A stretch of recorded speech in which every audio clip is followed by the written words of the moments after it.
Vanessa, ta boîte, c'est la boîte En là métal. Oui. En métal En métal. Tu pars quand en Tahiti? Samedi. Samedi. Ah. Et tu fais une... c'est ta boîte, hein, tu m'as dit. Oui. Ouais. Tu fais une étape par Los Angeles, c'est ça? C'est ça. Ouais. Ouais. Bah ouais. Bah oui. Tahiti, Ça vous avez serait- Il y a gagné, pire, c'est ça il y a Ah bah, il y a pire pire, comme programme. J'imagine. Quand même chouette d'être riche. hein.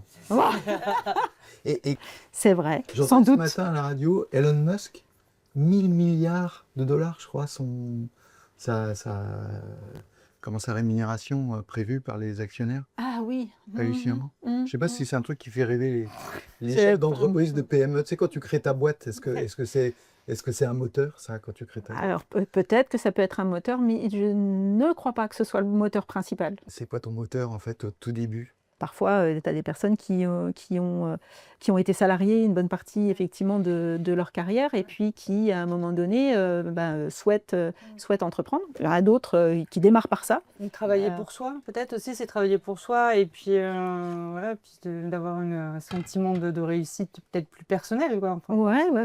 Ouais, oui, puis être acteur de la société, je pense qu'il y a de ça aussi quand même. Hein. Qui a un côté super grisant aussi au départ. Ouais. Quand tu te lances. Bah oui. Oui, parce que si on n'a pas cet optimisme-là de démarrage, de se dire, voilà, ça va marcher, ou je vais mettre tout en œuvre pour que ça fonctionne, et je vais mettre tous les moyens, on ne se lance pas. Quelque part, ça peut être aussi un danger parce qu'au tout début, c'est tellement grisant que tu es partout, en fait. Tu n'as pas beaucoup de moyens, donc tu fais tout. Tu fais ton logo. J'ai une graphiste à côté. Ouais. Tu fais ton Complètement. logo. Tu vas à tous les rendez-vous, des chambres de commerce, faire ton des réseau, créer CPLA ton ou des réseau au LDF, etc. Tu crées ton réseau. Et puis tu bosses à côté. Donc c'est hyper grisant, mais il y a peut-être aussi un danger à ça, au bout d'un moment, non, à tout faire tout seul. Bah, c'est l'adrénaline. On est dans la création. Alors, on n'a pas forcément toujours des salariés au départ. On peut être indépendant et puis après, quand ça fonctionne bien, on embauche. Voilà. Donc ce passage-là, il est hyper compliqué, hyper stressant aussi. Hein. Sachant que tu n'attends pas forcément d'avoir toute la trésorerie nécessaire pour pouvoir embaucher quelqu'un, tu sens juste qu'il y a un moment, on ne peut plus, quoi. Il y a pas de boulot pour embaucher. Ouais. Et dans ce cas-là, en fait, c'est là peut-être qu'on rentre dans le surmenage parce qu'on se dit, j'ai embauché, du coup, je suis aussi responsable d'un des salariés ou d'une salariée. Ouais. Et du coup, il faut que je trouve plus de travail. Donc, c'est ça, les mécanismes, en fait. Et effectivement, tout le poids sur les épaules, je suis responsable de mon entreprise, je suis responsable de ce salarié aussi. Mais quand tout va bien, à la limite, c'est super, c'est grisant, on le disait. Et quand ça commence à aller mal, quand là, on sent, parce que économiquement, c'est plus compliqué, c'est un peu ce qui se passe en ce moment aussi, pour pas mal d'entreprises. Quand ça commence à aller mal, c'est quoi le schéma mental du chef d'entreprise, pour le coup? Alors, quand ça commence à aller mal, il peut y avoir eu des signaux, voilà, donc il va développer encore plus d'investissement d'investissement personnel, d'engagement personnel, pour essayer que ça aille mieux. Il peut y avoir en mécanisme une forme de repli sur soi, parce que je suis responsable, je suis responsable de l'entreprise. Ça, j'ai l'impression que c'est un comportement un peu masculin. Je suis patron, je vais y arriver tout seul. Est-ce que justement, il y a des différences entre hommes et femmes dans le comportement en fait du chef d'entreprise et de la chef d'entreprise? C'est les mêmes, voilà, c'est ça. Ils réagissent pareil ou c'est... En fait, les ressources ne vont pas être les mêmes pour faire face. Donc il peut y avoir cette culpabilité, cet engagement de la même manière, sauf que spontanément, les femmes, elles vont plus aller chercher du soutien. Tout de suite, elles sont plus entourées, entre guillemets, que les hommes, au travers des études qui sont faites, vont avoir plutôt tendance à s'isoler par honte, par volonté, par crainte d'être jugé, d'être mal jugé, en fait. Et donc, va avoir cette tendance à s'isoler, ce qui va nous emmener dans une spirale qui est délétère, en fait. Je vois les autres qui réussissent, parce qu'on peut avoir aussi cette représentation-là. Tous les autres fonctionnent bien. Notamment, tu vas dans les réunions MEDEF, CPME ou autres, forcément, dans une petite ville, tu ne vas jamais dire « Oh là là, je ne vais pas bien, c'est terrible, là, c'est banqueroute ».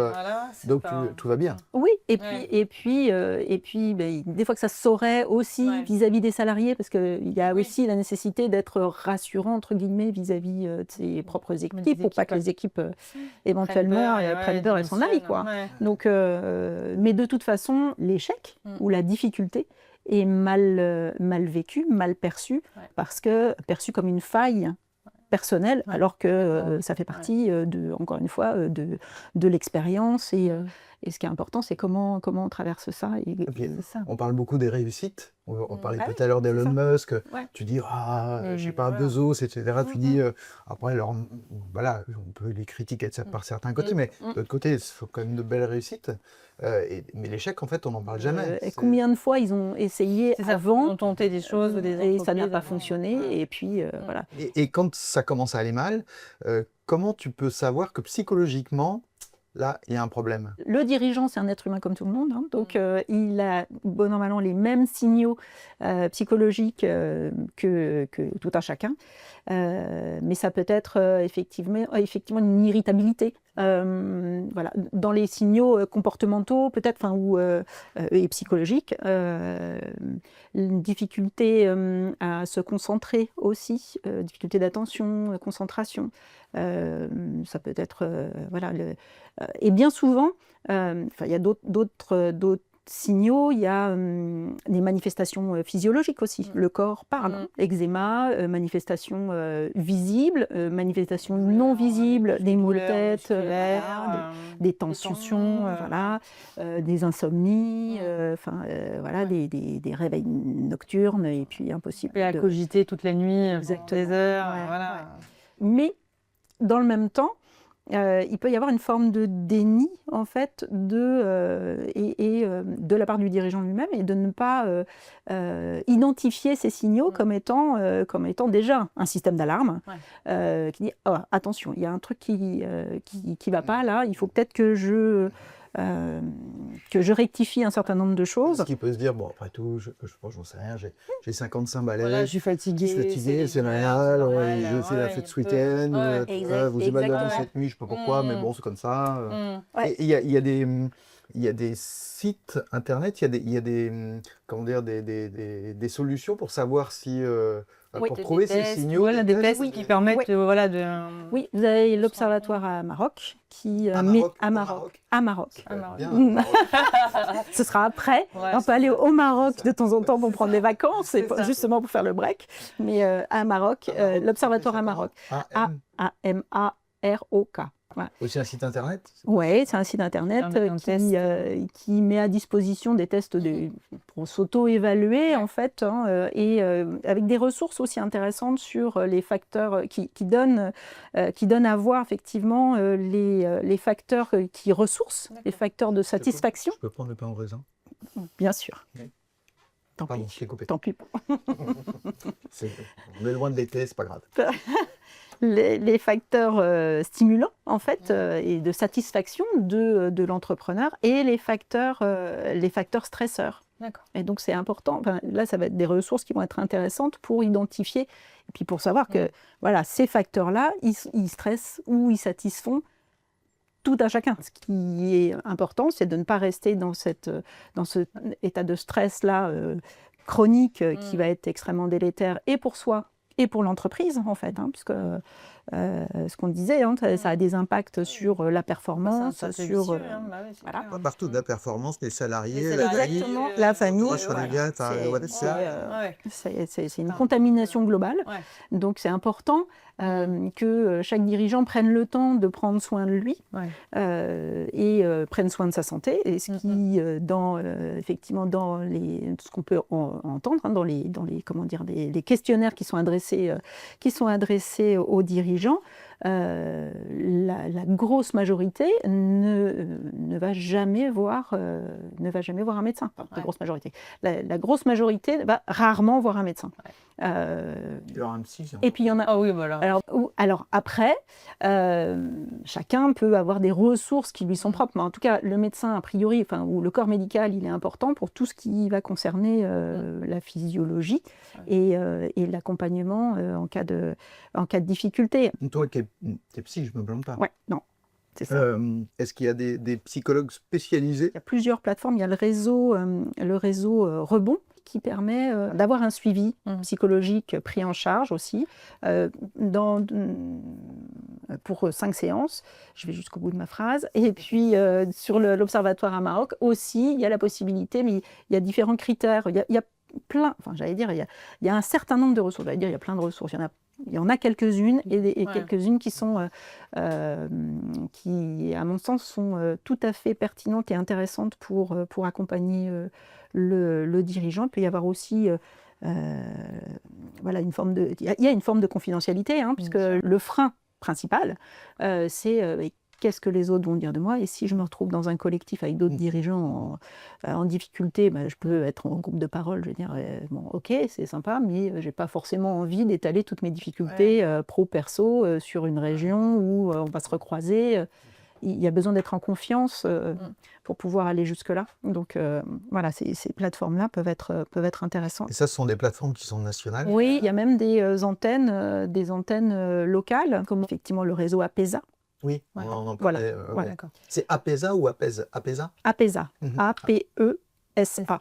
D'accord. Voilà, mais il y en a sur l'ensemble du territoire, il y en a même outre-mer. Voilà, pas partout, il n'y en a pas à Tahiti par exemple, mais il y en a à La Réunion, en Guyane, Antilles. Toi, Voilà. tu seras vraiment en vacances à Tahiti. C'est ça. Et qu'est-ce que toi, tu peux dire aux chefs d'entreprise dans la société affermée? Voilà, Comment on peut intervenir, les aider, rebondir, comment tu peux les aider à rebondir, c'est ça? Aider à rebondir. Alors, alors, moi, personnellement, il y a aussi une structure. Il y a 60 000 rebonds qui est spécialisée aussi dans l'accompagnement des dirigeants, justement, qui ont fait faillite pour rebondir vers un autre projet, éventuellement, rebondir vers le salariat, ça arrive aussi, c'est possible. Il peut y avoir une forme de, comment dire, une forme de frein aussi à repartir vers l'entrepreneuriat en disant ben non, je me suis plantée, j'ai fait une fois, je me suis plantée, c'est terminé, je ne suis pas fait pour ça et tout ça. Alors que en étant accompagné et en pouvant voilà, aussi avec les interventions de psychologues ou de coach ou de mentor, pouvoir détricoter un petit peu ce qui s'est passé et puis ouais, ok, c'est ce qui s'est passé, ce qui se passe psychologiquement et ouais, là ça n'a pas fonctionné, mais votre mission entre guillemets ou votre profil, c'est vraiment l'entrepreneuriat.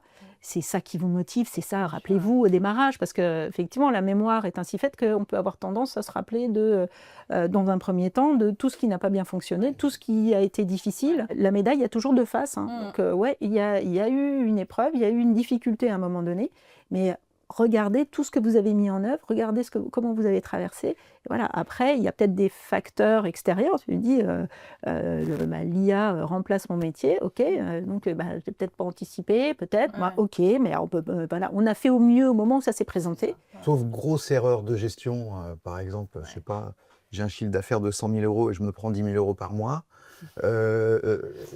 Généralement, le chef d'entreprise, il n'est pas complètement responsable de la faillite, enfin de la fermeture de sa boîte. Bien sûr, voilà, c'est la société, c'est c'est multifactoriel. Exactement. Il y a effectivement la politique, il y a voilà, les changements de règles en cours de route. On peut avoir imaginé un joli plan au démarrage, et puis paf, les aides potentielles sur lesquelles on comptait, ou le marché potentiel, il s'est complètement effondré. Voilà, on a une super idée à un moment donné et puis on est peut-être très très en avance. Voilà, donc effectivement, il n'y a pas le dirigeant ne porte pas tout sur ses épaules, mais psychologiquement, on peut avoir tendance à être. C'est les biais cognitifs aussi. Hein. On se considère comme étant responsable de ce qui nous arrive, en fait. Ou alors, on peut déléguer la responsabilité systématiquement aux autres, hein, mais en général, les chefs d'entreprise, c'est pas tout à fait comme ça. Hein, c'est plutôt à l'inverse. C'est un petit côté. Oui, c'est ça. Voilà, c'est ça. Ouais, d'où l'intérêt d'être accompagné, de ne pas rester seul, quand on se rend compte. Parce que... Et d'aller vers des réseaux professionnels aussi, pour pouvoir échanger dans un environnement voilà, qui, dès le départ, en fait, dès le démarrage, pour pouvoir échanger sur les difficultés éventuellement rencontrées, sur les questionnements, en fait, hein, parce que parfois, on peut avoir juste des questionnements, mais ne pas oser en parler. On reste dans notre dans nos ruminations et on est des animaux sociaux, on a besoin d'être en contact les uns avec les autres, on a besoin d'interaction. Communiquer, énormément de Voilà. communiquer. Éviter de tout exploser, quoi. Ouais, C'est ça ouais, qui est important, c'est ça, en fait. ouais. Éviter de tout exploser autour de Ouais. soi, quoi. Ouais. Parce qu'il peut effectivement y avoir dans les fonctionnements, dans les mécanismes psychologiques, il peut y avoir, on l'a dit, la honte, les émotions difficiles, la honte, la culpabilité, la pression vis-à-vis de la famille. Il y a un niveau de vie potentiellement ou pas, parce que tous les chefs d'entreprise ne se payent pas 10 000 € par mois, comme tu l'as dit tout à l'heure, même si... Étonnant. Donc, il faut mettre les choses aussi à leur place. C'est que bien souvent, moi je l'entends, il y a dans les interlocuteurs que je peux avoir, il y a des chefs d'entreprise qui se rémunèrent moins que certains de leurs collaborateurs qui ont des compétences qui sont clés aussi pour l'entreprise. Et le risque, il est pris par le dirigeant quand même. Et c'est un risque qui embarque potentiellement aussi la famille. Les dirigeants, ils sont très à l'écoute de la santé au travail de leurs collaborateurs, mis sous complètement. Mange ta pomme. Allez, Bonne pomme, bonne forme. une pomme par jour éloigne le médecin pour toujours. Voilà. Mais il faut aller le voir quand même. J'ai mangé des Des pommes. Mais il faut aller le voir quand même, le médecin.